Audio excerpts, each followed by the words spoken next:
Mənim ruhani səfərim belə başladı. Uşaqlıqdan içimdə böyük bir sual vardı. Mən kiməm? Hardan gəlmişəm və hara gedirəm?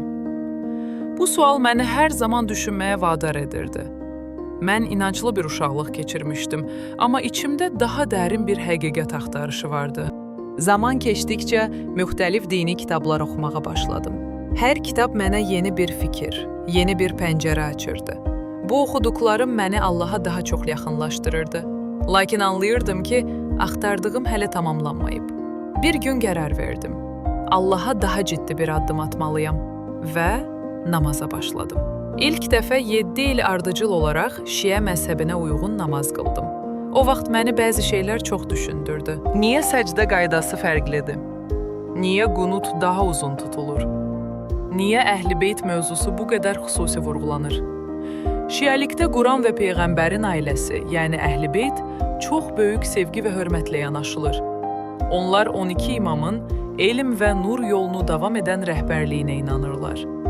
Bu mənim üçün maraqlı və dərin bir dünya idi. Sonra 7 il həmin şəkildə namaz qılmağa davam etdim. Lakin bir müddət sonra öz daxilimdə bir narahatlıq hiss etdim.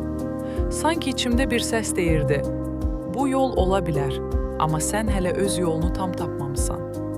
Bu hiss məni dayandırmadı, əksinə daha çox düşündürdü. Mən araşdırmağa davam etdim. Quranı daha dərindən öyrənməyə başladım.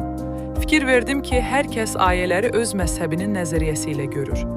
Amma Quran birbaşa insana, birbaşa qəlbə xitab edir. Bu mənə yeni bir yön verdi. Düşündüm, bəlkə həqiqət hansısa məzhəbdə deyil, həqiqət birbaşa Allahdadır.